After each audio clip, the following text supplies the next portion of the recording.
everyone, welcome back to my channel. My name is Latanya.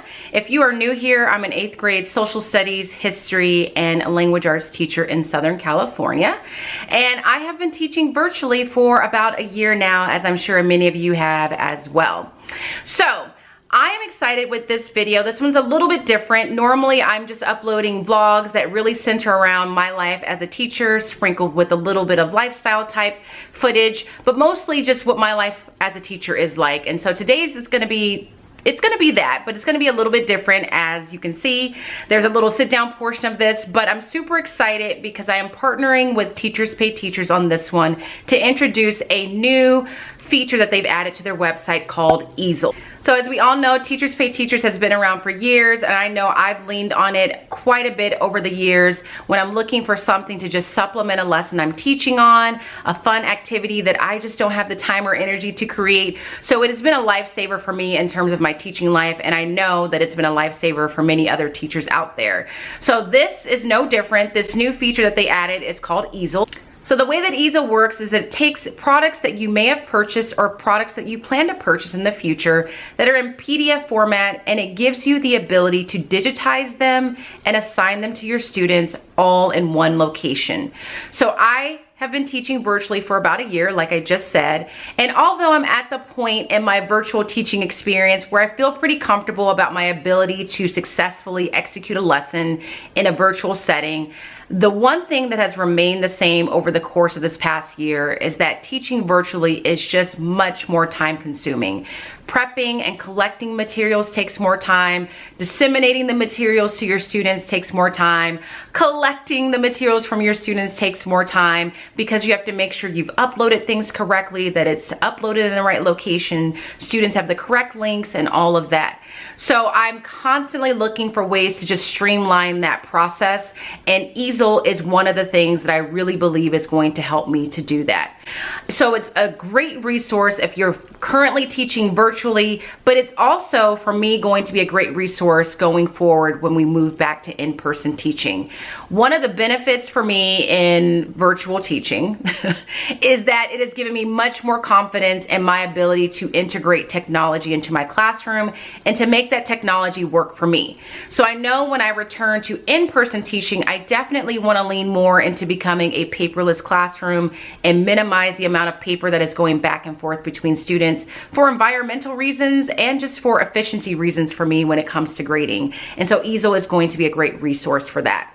So what I have done is I have captured some footage of me just kind of playing around with Easel for the first time and creating my very first assignment or activity, and what that looked like for me just initially navigating the site, creating and modifying the assignment to fit my needs, sending it out to students to complete, and then reviewing or collecting and reviewing completed work for my students, and also just kind of seeing how my students felt about navigating through Easel on their own. So I took some footage of that in my classroom upstairs, also known as my home office.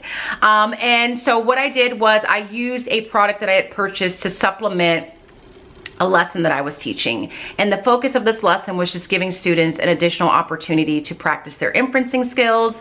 I had pretty much used all the resources I had available to me through my district adopted curriculum. So I definitely wanted to find something new and a little bit more engaging than what I had done before. And so the product that I found on Teachers Pay Teachers was great for that. And so it was the perfect opportunity for me to try out Easel, and so I did. So I captured that footage. I'm going to share all of that with you right now so that you can kind of see what that looked like in real time. And then I'm going to come back with my closing thoughts on Easel and give you some final tips and tricks that you might want to keep in mind if you also want to try it out for yourself. Good morning. It's about 9:24 in the morning. I'm right in the middle of prepping some materials that I need for my next class, which is going to be my switch class. We have 2 sessions today, language arts and history. And in language arts today, there is a skill that I want this class to really practice on, and that is the skill of inferencing. So I've used all the resources that I know to look for at this point, and so I wanted to find something like a little bit more engaging to switch it up. And so I found this great TPT product that uses text messages to practice inferencing, and I thought, middle schoolers are the kings and queens of text messaging, so this might be the resource that I'm looking for. So I am going to be using it, and the exciting part is this is going to be the first time that I make use of the Easel product by Teachers Pay Teachers. So this is a product I had already bought because I had looked through this a few days ago, purchased it, but this is going to be the first time that I try and make use of it through the Easel feature that has just recently launched on Teachers Pay Teachers. So I thought it'd be interesting to kind of capture the first time using it so that you guys can see whether or not it's user-friendly, whether it's intuitive and you can kind of get through things in a timely fashion. And I'm kind of taking a risk because I'm doing this just before class starts, and I want to be able to do this today. And I'm doing it on purpose because I want to see just how like intuitive it is.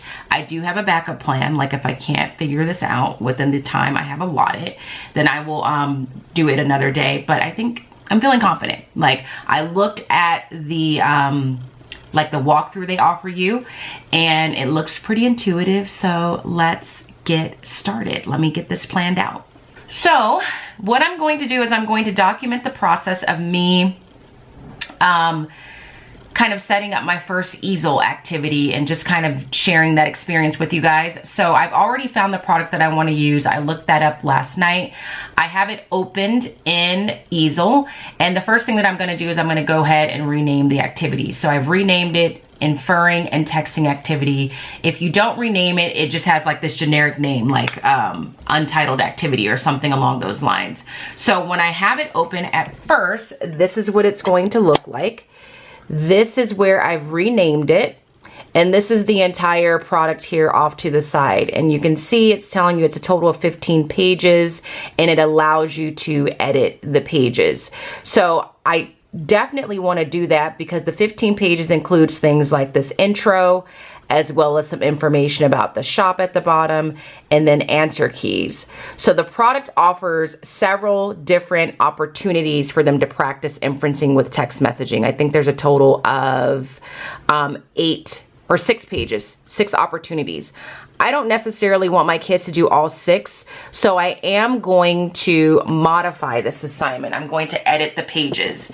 And I think what I'll do is I'll just have you sit here and I'll do like a screen record so you can kind of see what that looks like on screen as I'm doing it. So the first thing I'm going to do is click Edit Pages, and then it's giving me just a view of all the pages in like grid format. And it allows me to select each page individually. So I'm selecting the intro page, all the answer key pages I'm going to delete because I don't want the students to have access to that. That would defeat the purpose of this. And I think I'm just going to have them do one page that's pre-made. And then I'm going, actually I might have them do, no, I'm going to do one because there's 2 activities per page. I'm going to have them do one that's pre-made, and then I definitely want them to do one where they're making up their own text thread. And then all the rest I'm going to delete. I need to unclick these because that means I'm going to delete them. So I'm going to delete all but those 2 pages. And click remove. And then I'm going to save the changes. And now when I go back to my screen, I only have the 2 that I said I want to use. So now instead of the product in Easel being 15 pages long, it is 2 pages long. There are a couple of ways I want to modify this because I want the kids to understand a few things. So I'm going to make use of this highlight feature. And I'm going to highlight the name because I want them to remember that their name needs to be on it. And when I look at this page right now, this is the one that's pre-made. There are no directions. So I'm going to create some directions by creating a text box. I am going to make the text red because I want them to see it. And I'm just going to put the text box right here to start. And I'm going to type what I want and then see exactly where I want to place it. So let me do that really quick. Okay, So first and foremost, you have the power to kind of shape and size this text box as you see fit. So you see there's these two blue lines there. If you want your text to be one long line, you can definitely do that. If you want it to be shorter, you can definitely do that. You can change the size of the font by using the tool up there to make it bigger or smaller. You can change the color and you can change the alignment. So I'm going to make my color red again because I want them to pay close attention to it. I'm going to have the text be centered, and I want to stretch this out because I want this to sit at the very top of the page so that theoretically they shouldn't miss the directions. So I'm going to put that there, and I don't want this to be movable. I kind of played around with this a little bit, and this, if it's green, it means that students will be able to move this text box around when they're working on it. And since these are directions and I don't want them to be moved, I'm going to make it unmovable. So when it's movable, your text box will be green. When it's not movable, your text box is going to be blue. So I'm gonna leave it unmovable because I want that to stay there. The next thing that I'm going to do is just look at the blank page where they are going to create their own text thread. So it looks just like the page where they're answering questions based on one that's already created for them. And then they're going to have the opportunity to make their own. Just in the interest of time, I don't want them to do this twice. So you can see there's two opportunities for them to do that. I think what I'm going to do is I'm going to cut this page in half, and I'm going to block this from view. And I think I can do that by creating a shape because there's a shape tool. And I'm going to make a shape. I'm going to make that shape, and then I'm going to cover this bottom half of the page with the shape so that they don't see it. I'm pretty sure that will work. So I'm going to try it, and then I'll show you the finished result of that. So I used the shape, I made a square. I kind of covered the second half of this page, and I don't want them to be able to see it, so I'm going to make the fill white, and I'm going to say that I want no border. Let me move this side in because that, perfect. I'm going to show it to you guys. That was really easy. So now when they look at the page, it's only going to look like that. There's only one option there for them. The bottom half is going to appear white because I don't want them to do that. You can see this blue line right here. This is where my shape is. So if I move it, you can see like that's where the other half of the page is. So I'm essentially just covering it with this white box that I just created. So now all they'll see is this. Again, I'm going to highlight their name. And now I'm going to create directions for this page. And I think I'll put the directions down there.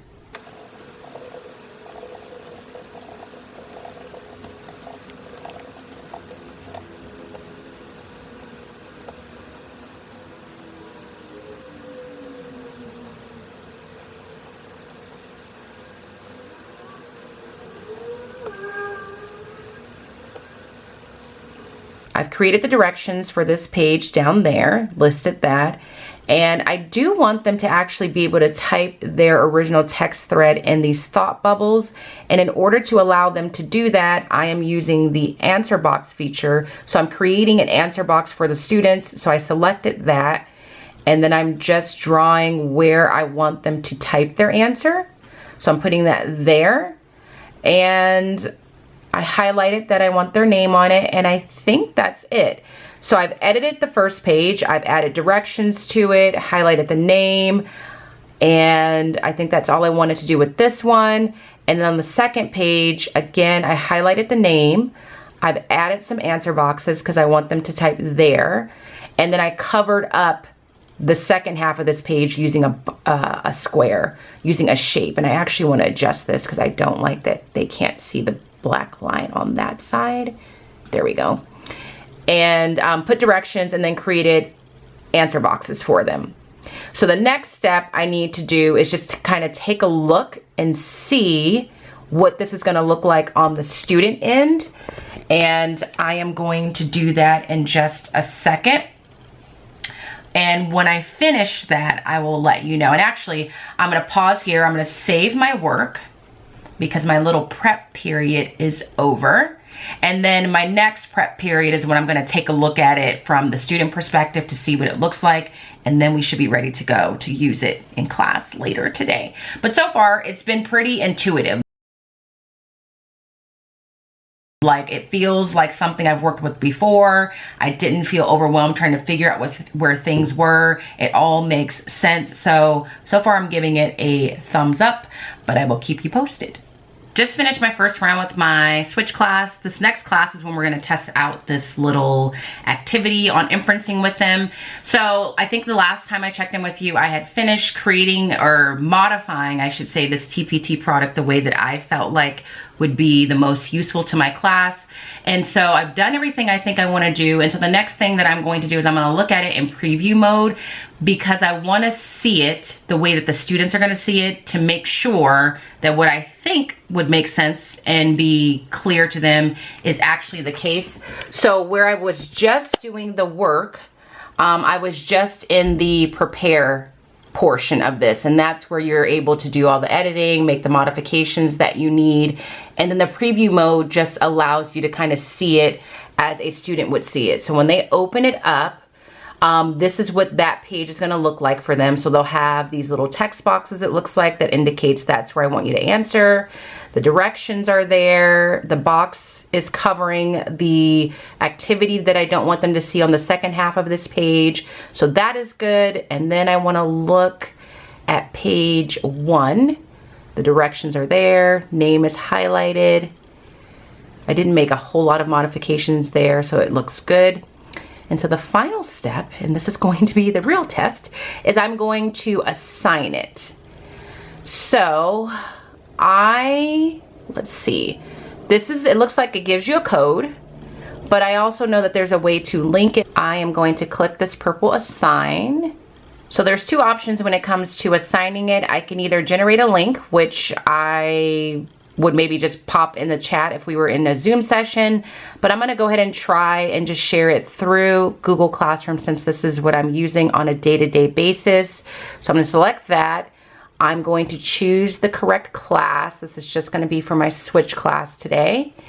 And I'm gonna make it, I'm gonna make it an assignment, and I'm gonna click go. So then I'm gonna set up the assignment there. It looks like everything is good to go. All right, so I have about 5 minutes before my class starts. I'm gonna go ahead and put all the particulars for this assignment on Google Classroom, get it posted, and then I'm going to use it in my next class session.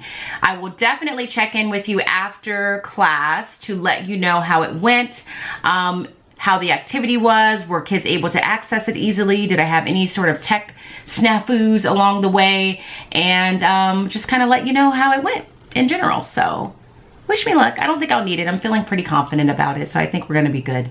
Let's see if we even know what it means when I say make an inference. Everyone's hand should be raised. What are you being asked to do when you're asked to make an inference? An educated guess. Good. You're asked to make an educated guess based on... My students are currently in their breakout rooms working on the first page of this assignment.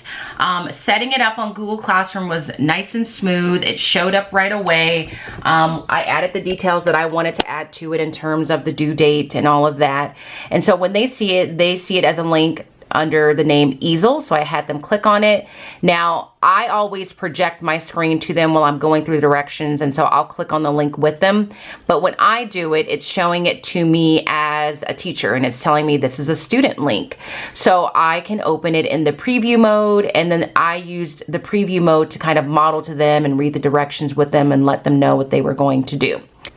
My first little panic was when I was going over this with them and telling them, okay, I want you to write your answer to these questions on the line, is I realized I didn't add a answer space for them. And so I was concerned that they wouldn't be able to answer the question. But that was soon solved when my students reminded me, oh, we have a text feature and we can add a text box and add it to the lines. So that's what they're gonna do there. Now, if I want to see how they're progressing through the assignment, I would click on the Assign and Review tab. I'm not going to do that now because I don't want to show any student names. So everything went smoothly. The only other thing aside from that is when they clicked on that link, initially it was asking them for a password or like a code. And so I was like, oh no, I've messed up already. But one of my students said if you click Login with Google, their time is up in their breakout room. If you click Login with Google, it will automatically fill in that for you, and you just have to add your name and then you're good to go. So that worked. So far so good. I'm gonna pull them out of their breakout rooms right now, see how they're progressing, and we're gonna move on. So I am done teaching for the day, and I am happy to report that everything went pretty smoothly using this TPT product through Easel. So once we got things figured out in terms of logging on and how to go about that, and just kind of acclimating them to the tools they had available to them, the students were able to successfully complete the assignment with no real issues and turn it in. So I was curious to see how this little text box feature would work. They were able to type into it. They are able to size it to make it smaller. This is just like a sample of something they typed in there. I think I would have liked them to be able to fit all of it in there, but they weren't able to. But I also recognize that this is a very small amount of space they had to work with, but they did have the option to resize it. So that was something I was curious about. That worked out really well. And then when they finished, there was no issues with them turning it in and marking it as done on their end. And I've gone into a couple of them to make sure I can see it and I can see their completed work, and I was able to. So I had a good experience with this. This was my first time using it. I just spent a few minutes prior to kind of navigating through the site on my own before creating an assignment or activity for them to do. It was very intuitive and very user-friendly. And what I like about this, especially if you are using TPT products that you've already purchased, is everything is just in one place, which helps with your overall workflow.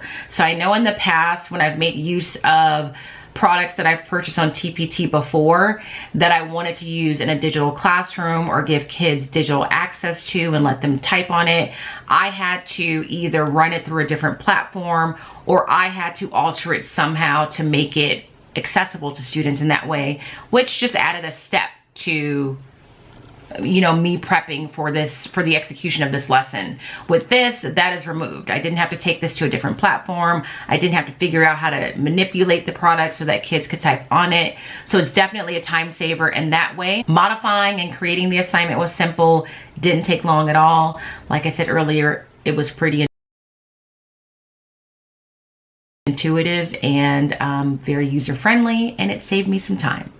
So I'm not going to complain about that. Good job, TPT.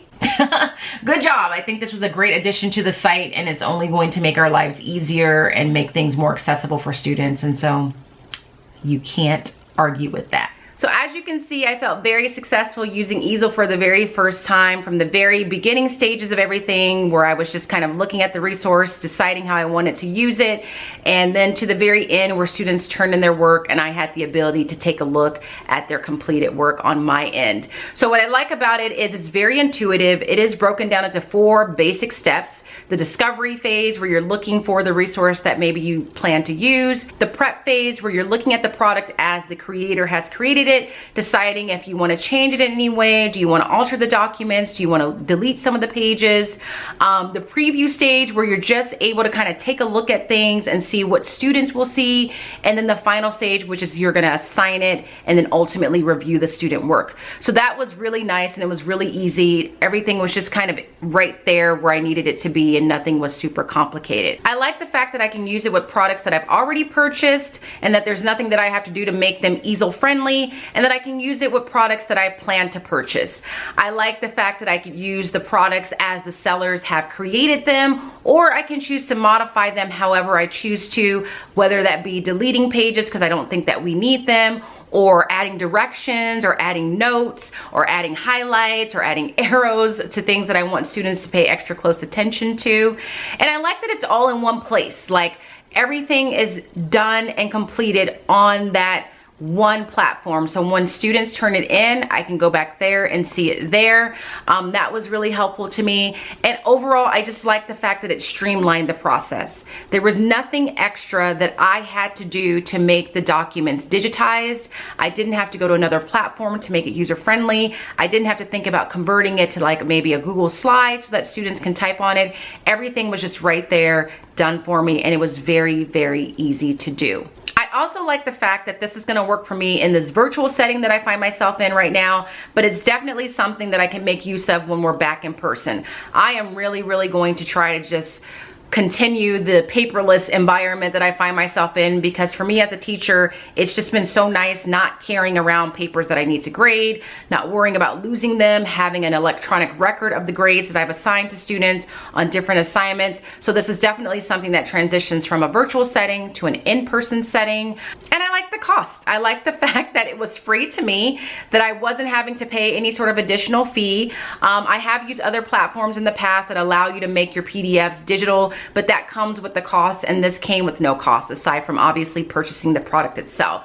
They do have a premium feature if you want to get a little bit more fancy with things and have the ability to add audio. That is an option that they have available to you. And then of course there's a school program, but that would be more something your administrators would take a look at. So all in all, I would definitely recommend giving this a try, especially if you are someone that goes to TPT quite frequently and has used a lot of their resources in the past and finds yourself in a virtual setting. Save yourself the time and just make use of the features that you have available to you on Easel when it comes to digitizing assignments for your students. And also be aware that this is something that you can carry on outside of the virtual learning environment. So definitely would recommend it. On a scale of 1 to 10, at this point, I would probably give it a 9.5 just because there's always room to grow.